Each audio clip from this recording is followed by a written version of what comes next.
Hello, Nick now, Edward Horse Aubrey. I was born in Humboldt County in Eureka. I went to school here in Klamath at Margaret Kinney from kindergarten to first grade. And I was here when they had the salmon fishing wars. I actually watched the feds come up that river right here as they were coming after fishermen that were fishing for our salmon. They called us poachers, illegal fishermen, when we were actually fishing for our sovereignty, fishing for subsistence, fishing for a living. You know, we smoked our fish, we traded our fish, and that's how we sustained ourselves. And growing up, I'd always go to our family villages, Pequan and Notchko. That's where my mom was from. And a big part of my life was my grandpa Lawrence. He not only showed me my way as being a young adult, learning about Native American dances, activism. My father was in the American A movement, where he fought against the U.S. government for our self-sovereignty. And what got me into politics and wanted to see a better future for my people is that in order for us to grow as human beings, we also need to learn that we have to coexist with each other and realize that our life, no matter what it is, that we have to work together and form a unity. If we don't form this unity, then we're never going to survive. And so not only do we have to do that with our people that we are with, because our tribe is not just one tribe. In the past, every village was its own entity, its own government. And so we had to work together in order to form our government now as one. But imagine if we all worked together as one, how much we could move ourselves forward, our tribe forward, our people forward, or even people of the nations, or the world. But without love, we are nothing. My father was a part of the American A movement. He fought few tours in the Vietnam War, and then he came home and became a member of the A movement. He took a few people, family members and friends, back to Wounded Knee.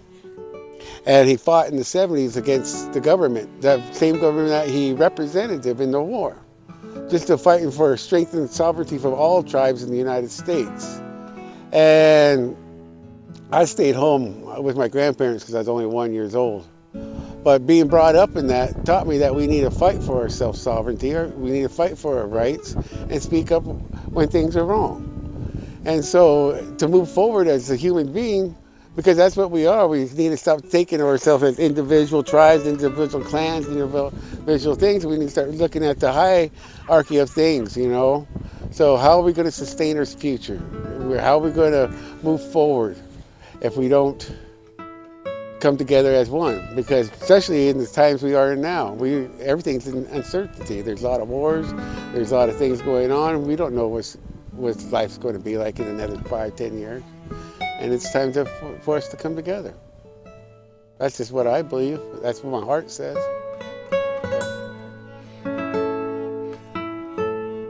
Being Yurok, I'm not only Yurok, but I'm also Karuk and Irish.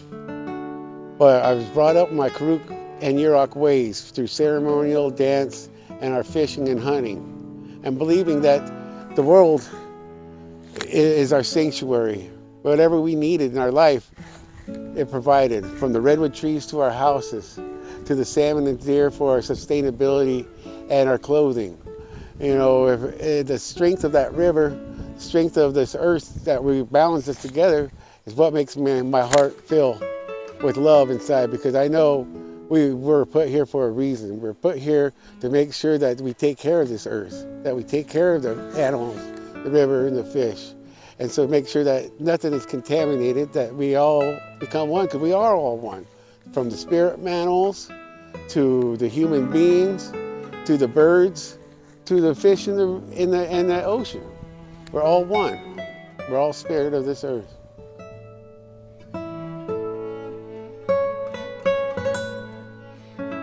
Started doing my artwork in casket making and urn making and memorial benches.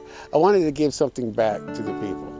I wanted to, why couldn't we be decolonialized by having our own ways of burying our people and go back to a traditional form? Where, why don't we make it for when a person dies that we love, that we have something to give back to them, to what Native people always done. art, our basket making, our woodworking. Everything that we did was part of our nature, part of our love, part of who we are. And so I just wanted to be able to give that back to our people, and all people actually. The artwork that comes from our my casket making and urn and memorial stuff is a representation of how I feel that what we are and how we should be. You know, life is the art in itself. You know, just existing in this world and having to get along. And then when somebody passed, why should we have something just plain? We should have something that's beautiful, just like how that person was, and giving that person respect and letting him carry on into the afterlife. Because that's what we're supposed to do. Not only they take care of us when we're young and raise us, our elders, but now it's our turn to return to give them something back when it's their time. You know, either when they get too old to be able to take care of themselves, or when they pass, give them the stuff that be able to move them to the Great Spirit. And that's what my artwork's about, helping them go to the other side.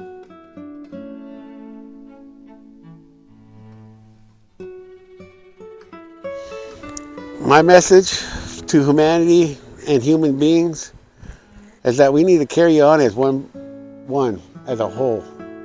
And we need to start thinking of each other that way. We need to start realizing that without love, unity, and coexisting with life, and looking at each other's faults and their good, and realizing how we can make that one beautiful thing. And being able to realize that it's going to take all of us to move life forward. And how we're going to get to that next step. That's the thing. How we're going to get there. And the only way I can say is love.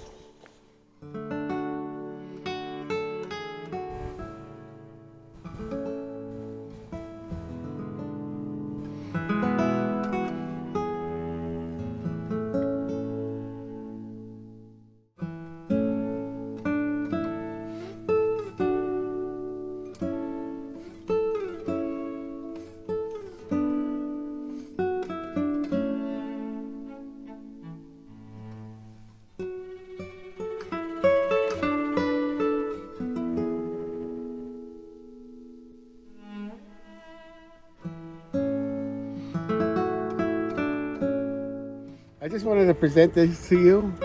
Salmon is, way we say salmon in my language is Nepui. And this stick right here is what we use to cook our salmon with.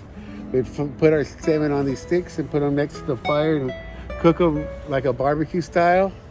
And this right here, we use this to make our dip nets, our gill nets, to cook our salmon, to make our salmon, to feed ourselves, sustain ourselves. And I want to say, it's the way we had our own circle of life. One from catching our salmon to cooking our salmon.